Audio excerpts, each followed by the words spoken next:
Christine Miles, welcome to the Human Capital Innovations Podcast. Well, thanks for having me on, John. It's a pleasure to be with you. You're joining us from Cleveland. I'm south of Salt Lake City in Utah. And today we're going to be talking about the number one problem facing businesses today. We're going to talk about listening, and we're going to talk about what we can do about it to listen better, to listen more intently, and to really drive success in our organizations. As we get started, I wanted to share Christine's bio with everybody. For over 25 years, Christine Miles has been training individuals and organizations on how to listen in ways that transform how they connect, influence, solve, and succeed in every aspect of life.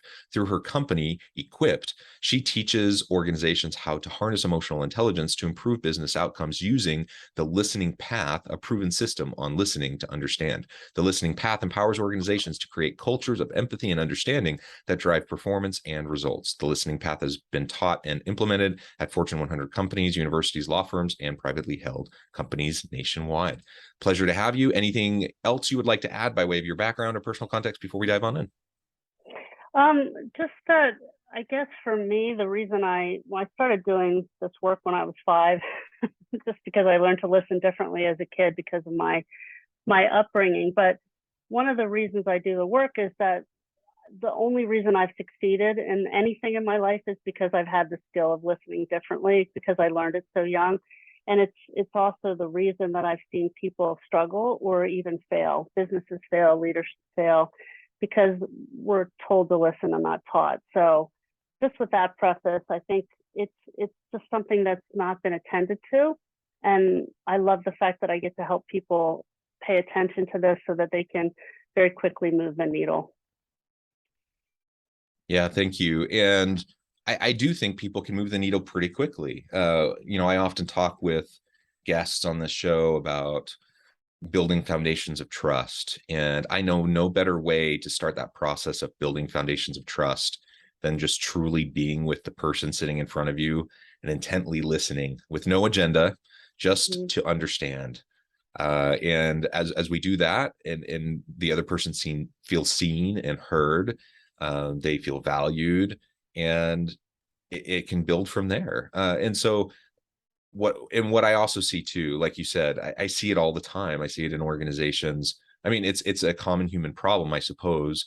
Perhaps it's we're battling human nature here, but especially, as leaders move up the ranks in organizations and they get further on in their career, it's just really easy to get isolated. You're kind of in a bubble.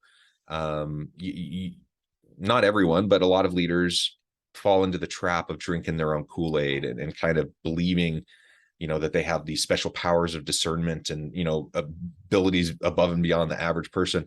And the truth is they don't. They're just at a different point in their career. They've had people around them that have helped them be successful. And now they're in a position of power and position, of authority. And that doesn't necessarily mean anything for their innate abilities. And if they don't surround themselves with people who will push back and challenge their thinking and try to get them outside of their conventional modes of thought, they're going to fall into the traps of just regurgitating a bunch of ideas, thinking that they're brilliant, when in fact, they're not even workable a lot of times. So intellectual humility, I think, is an essential part of developing this skill of listening. And as we do that, and we ignore or get, push off the tendency that leaders have sometimes to surround themselves with people who will kind of tell them what they like to hear, then I think we can be in a position where we can actually, as leaders, leverage the capacity of our people because we're leaning on their expertise. I, as a leader, there's no possible way that I can have all of the knowledge and expertise needed to direct everyone on my team. That's just not the world we live in the knowledge economy. So I need to be comfortable having people push on me. I need to facilitate that, and I need to feel comfortable empowering the expertise of my team. And that can only happen as I listen, as I build trust. Wow, you said so many important things there, starting with the fact that building trust means that you not only hear people, but you see them, and that you listen to understand, which is a different kind of listening. And I think I think you're so right. And even when leaders want to be surrounded by people who push them, but push back and are open to that, it's still difficult to listen the further along you get in your career, because knowledge and experience is actually the enemy of listening. It's not the other way around. The more we know, the more we don't listen, ironically, because we've experienced a lot of things. Yeah, it's the irony, the more we know, the more we experience, the more we think we know, when the reality is, it's the old cliche, the more you learn, like I feel like the more I learn, the more I realize I don't know, because you learn more questions to ask, and then you realize, oh, I have no clue. So right. it really comes back to that intellectual humility, but that's a hard thing. And it's a really hard thing. It's a really hard thing. People progress in their career. They've had successes. They're usually pretty smart. So it's really easy to fall into that trap. Well, let's just look at our relationships. That's the case too, right? The longer we're with somebody, the less we listen, ironically, because we think we already know who they are and know what they have to say. You're smiling big on that, Jonathan. So I've been married for 20 years. We just celebrated our 20th wedding anniversary. Congratulations. Yeah, thank you. And, my wife and I, we have a good relationship, but it's, you can't just assume and take things for granted. You just have to, it's like continual effort. And my wife and I have very different styles of communication. I'm a talker. I think out loud. She's kind of a ruminator. Like she likes to take it in, really process it, and then come back later. And we both think we know the other person really well. And we do, I suppose. We've been married for 20 years, but my wife surprises me still daily, and I hope I surprise her daily. And so the reality is, I can't assume that I understand what's going on in her head, and we have to have these conversations, and we have to continually do it. And that's, we may not work with the same people for 20 years, but the same principle applies, right? The same principle applies. And it's just why there's so many enemies of listening, and knowledge and experience is a big one. So think about a 5-year-old. How curious are they when they're exploring the world and they're asking why?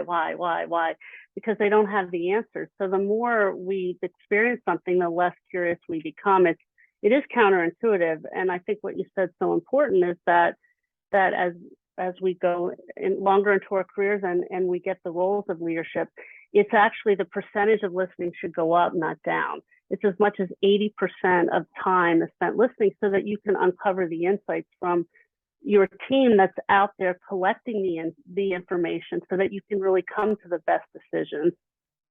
And the answers are within, but we have to know how to find them. And once again, we are told from a young age to listen. We are not taught. There are 0 years of education in our educational systems, from grade school through executive leadership programs on listening. And only 2% of people have any kind of listening training. I'm a prime example of that. So I have a master's undergrad in psychology and master's in psychology. I'm a certified structural family therapist from a world-renowned institution. Never had a course on listening. It was an assumed skill. Well, and I sure hope that therapists know how to listen. That's kind of part of the job, right?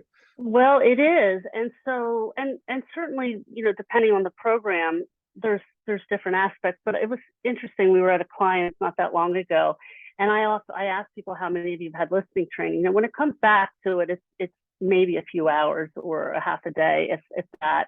But a social worker, a reformed social worker, she was now working in a different field, said, I was trained on listening, and when I unpacked it with her, she goes, come to think of it, they didn't teach me to listen, they just expected me to do it. And inherently, she was probably better than most, and some of the training you get is a byproduct of it. But to really understand how to do it from a skill level is not something that's taught very well, in my opinion, and certainly not often enough.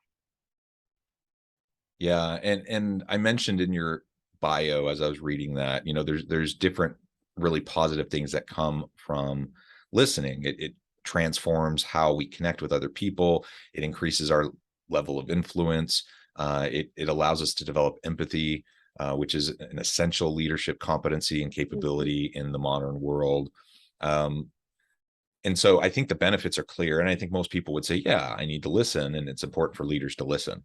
So the gap between people acknowledging what's important versus what they do or knowing how to do it is it's huge. It's a huge chasm. And I'm wondering how we go about bridging that. So that's the gap that I really set out to close, is the how. So I think people, and anecdotally, I've asked people around the world, is listening important? And nobody has not raised their hand on that one. Maybe in part because they just don't want to be the person that didn't raise their hand, but mostly because we inherently know how important it is, right? And we even know sometimes what to do. You've said a few things like be curious or ask really good questions, but what is a really good question? And how do we even know what that is? Because again, we're not taught. And by the way, questions can interfere with listening, not the other way around. They can be very disruptive to listening. So that gap, closing that gap, is what I've set out to do. And the other benefit I want to add, because there's a lot of the benefits like you're describing in terms of connection and trust and those things.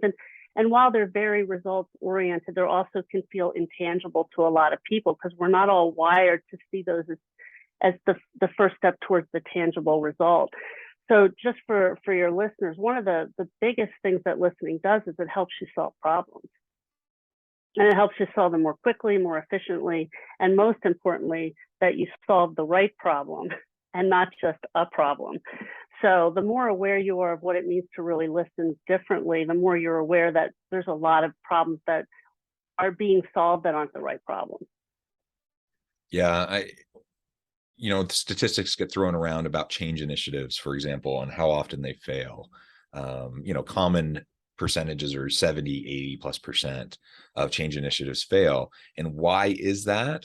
There's a myriad of reasons, but a lot of it comes down to oftentimes organizations spend a lot of time and energy on symptoms, not root causes, right? And not the actual problems. And so they'll put all this effort into something and then it doesn't move the needle because they weren't doing the right thing.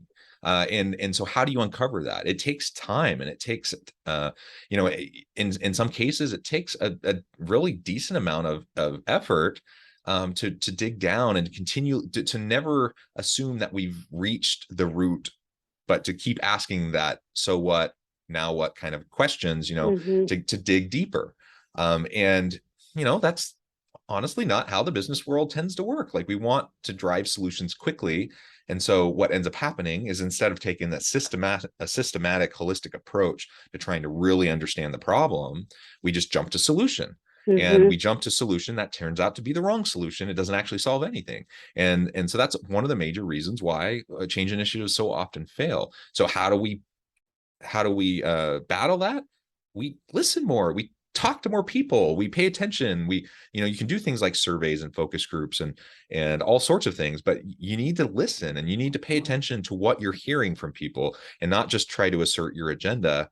But really pay attention. And that's hard. I remember years ago, I was doing a consulting project with a company. They were having a really hard time with turnover. I mean, turnover in their industry was not uncommon. It was a little bit higher than some other industries, but their business in comparison to competitors was way higher. So they had some major issues that they needed to address.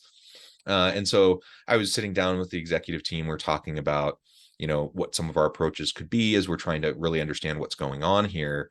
And I kept on talking about, I'm a social scientist. I'm a professor. I do academic research. I understand that I can't do academic research in a corporate setting.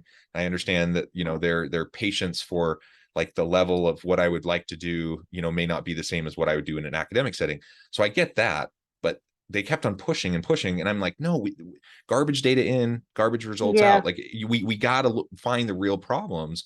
And finally, I'm like, well, if you want to do a quick and dirty survey or something, we can do that, but I'm not so sure it's going to really tell you much of anything worthwhile. And they turned to me and they said, no, we're not going to do a quick and dirty one. We're going to do a quick and quality one. I'm like, well, you can change the term, but it's still the same thing. Yeah, like they wanted to be able to claim that, no, we're going to do it quick and cheap, and it's going to be just as good as like a thorough, in-depth one that we take more time on. I'm like, that's just not the way it works. And we ended up compromising somewhere in the middle, and we got some good insights, but there were lots of pieces that weren't there, that I really felt like needed to be. And that's the constant The challenge, right? battle. Yeah, That's the and battle. it is a challenge. So, and again, I try to empathize with people that are solving and throwing solutions at things, because that's what we're trained to do, and that's also what we're trained that brings value. So you're bringing value. What is it? What does bosses say? Don't just come to me with questions. Come to me with how you think it should be fixed. Well, we're really encouraging solutions as the holy grail of what makes you good, and instead of looking at what those root causes are. We work with different IT organizations, and there was a gentleman that used to be the CIO of Rollins, and he said when he learned about the listening path I was doing a keynote, he said, "Wow," he goes, "We're not trained to ask to get to root cause. We're trained to get, to deliver what's asked for, not what is needed. And we're not trained how to really uncover what the real needs are. We know we're supposed to find the needs, but how to do that is a whole different matter." And as I said, questions can really interfere with listening well. So we're kind of in this kind of circular path. And another objection, if you will, to listening, and I'd be interested to hear if you hear this, is that people say, and leaders say, "We don't have that kind of time." I don't, and it's fair, because we're in back-to-back meetings, and whether, the pandemic made this even worse because of the Zoom availability. We just go from one meeting to the next. And if we don't get to it quickly, then our time is up.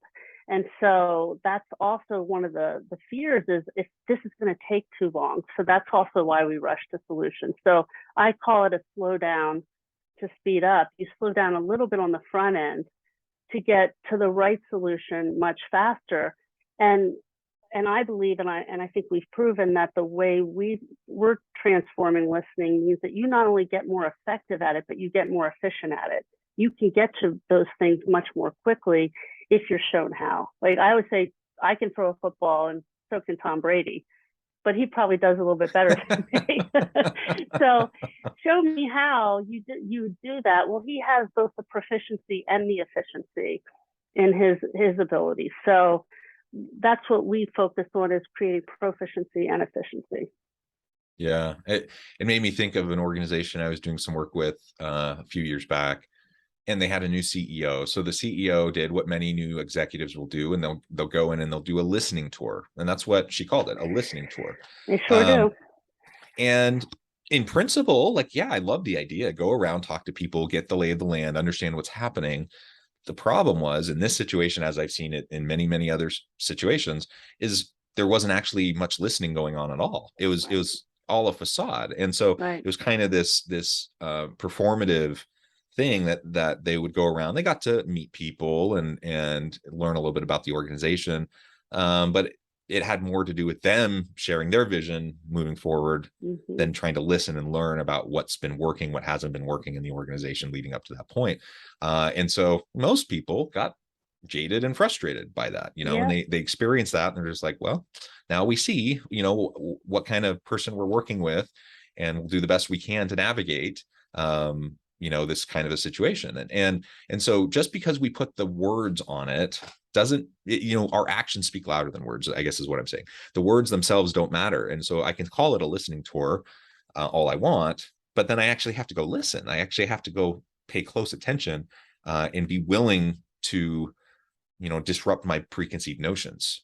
One thing I've had experience, with various executives. I'm thinking of one in particular who, it was just so frustrating, like a really good person, sincere person, no malice, I'm not assuming any bad intentions at all, but the person just, like, multiple meetings where they would be told and explained things to them very clearly and succinctly, and they just weren't listening. They just couldn't get it. Like, and they're a very smart person. And they just had their own kind of point of view, and nothing was going to change that. Right. And that's the situation, especially when you're in higher levels of leadership with position power in a hierarchical system, that you can actually do some pretty severe damage to the organization. Huge damage, huge. And so I really appreciate the story about the listening tour, because I imagine that there was incredible intention behind, and that they genuinely believed they were going out and listening. That's what's really kind of frustrating and sad to me, is that here's the right effort, the right intent, and maybe even, so close to the right approach. But it just so happens I'm from the Philly area. I'm in Cleveland today because I'm here with a company, a med tech company, and I'm working with some surgeons. And, you wouldn't send me into surgery without teaching me how to do it. But because I know that the patient's life is at risk, if you sent me into the OR, there's grave consequences. When it comes to listening, because we're told to listen and it's just expected, I think there's some sense of we already know how to do it. And so we don't see that there's somebody laying on the table and that life is in our hands when we're listening. I liken this to more like death by 1,000 cuts than to one cut. So the injuries happen repeatedly and then till somebody's bleeding out, but somebody's still bleeding out. And so I think that's where there's an assumption of, I can do this because of course I'll listen, because I go in with the intention of listening. And that's where this is a need to have and not a nice to have, to learn how to listen in a more profound and different and transformational way, because we're not taught, we're told. Yeah, and I will say, I really do appreciate it when people have good intentions, when people are sincere. That means a lot to me. And I'm willing to be very patient with people who are making the effort and who have sincerity behind them. But intention it's not enough. And intention doesn't necessarily mean much of anything when it comes to, where the rubber meets the road and what's actually the impacts of what you do and say on your team and your organization. Absolutely. Impact over intention. Absolutely. I mean, isn't that what the basis of harassment started back, decades ago, right? Yeah. It's like, I used to do a lot of that training, and if it was most of the highest percentages, it's not, the emperor didn't know any, so to speak, he didn't have any clothes on, not because the intention was really as much. That's a much lower percentage of time. It's just that we're all dumb, right? We don't know, or we don't know what impact we have unless we're aware of it. And so this is where, one of the things that in my work over the years is getting people to want to pay attention to this and understand that they shouldn't be doing surgery without being trained. Yeah. And so I think that, and that's also why I titled my book, What Is It Costing You Not to Listen? Because you can't solve a problem you don't know you have. So we all have the problem. We're all failing to listen because we're not told, we're not taught, and because the brain is a huge enemy of listening. So you have no experiences, you have no training, and then our brains are telling us to do everything but listen. And so we are set up for failure. And listening is truly a skill. And so if you are not equipped with the tools to enact the skill, you're going to fail, even with your positive intention, even with the right, questions going into a listening tour. The brain will take over and it won't work. So that's why not only the hardwiring in our brain, but also societal norms and culture. Absolutely. So on both fronts, it's something we have to just be very, very purposeful and attentive to. Mm-hmm. And we can get better at it. We can get more efficient at it, as you mentioned. Absolutely. I have a client say, every time I do this, it works as long as I remember. Right. Yeah. And that's just time on task, right? That's time on task. Yeah. Well, Christine, this has just been a really fun conversation. I note the time. I'm going to have to let you go here in just a few minutes. But before we wrap things up for today, I wanted to give you a chance to share with listeners how they can connect with you, find out more about your work, your team, where they can find your book, and then give us a final word on the topic for today. Sure. Well, I appreciate being here. It's been fun. Boy, the time really does fly. So what I want to say is, look, there's more than hope out there. There's the how. And one of the things that we do is really we enable the organizations with the how. There's 6 tools on the listening path that will transform how you listen. I'll say it's simple, not always easy, because it does take time on task, but this is simple. And we've been able to arm organizations and give them that common language. And the way we do that is we train organizations to do that via workshops. If you want the handbook, the guide, it's the book, What Is It Costing You Not to Listen, which is about the tools on the listening path, so that you can get started just with that. And you can certainly find me and my team at Equip. That's EQUIPT-people.com. Wonderful. Thank you, Christine. It's been a real pleasure. I encourage listeners to reach out, get connected, find out more about what Christine and her team can do for you. I hope we can all listen better. And as always, I hope everyone can stay healthy and safe, that you can find meaning and purpose at work each and every day. And I hope we all have a great week.